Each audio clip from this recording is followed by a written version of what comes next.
বাংলাদেশে আজকে নতুন করে মুক্তিযুদ্ধের ইতিহাস বলা শুরু হয়েছে।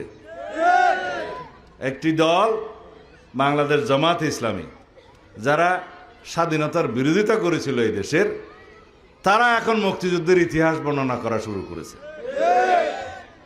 গতকালকে সেই দলের আমির সাহেব বলেছেন এই দেশের স্বাধীনতার ঘোষণা নাকি রাষ্ট্রপতি, শহীদ রাষ্ট্রপতি জিয়াউর রহমান দেয় নাই, তৎকালীন মেজর জিয়া দেয় নাই, কর্নেল অলি সাহেব নাকি দিয়েছে।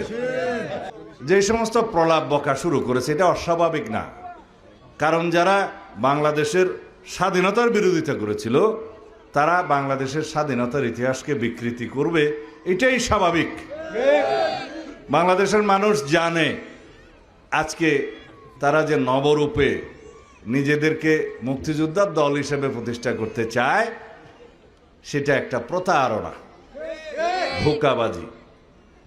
এবং তারা বলছে তাদেরও নাকি একজন মুক্তিযোদ্ধা আছে, একজন মুক্তিযোদ্ধাকে তাদের জোটে যোগদান করিয়েছে এবং অন্য কথায় বলতে গেলে ভাড়া নিয়েছে বলে তারা সাইনবোর্ড দেখাচ্ছে তাদেরও একটা মুক্তিযোদ্ধা দল আছে, মুক্তিযোদ্ধা আছে। এবং সেই মুক্তিযুদ্ধকে তারা বাংলাদেশের স্বাধীনতার ঘোষকও বানাচ্ছে। এদেশের মুক্তিযোদ্ধারা সেটা অবশ্যই মেনে নেবে না এবং তারা প্রতিবাদ জানাবে, আমি বিশ্বাস করি।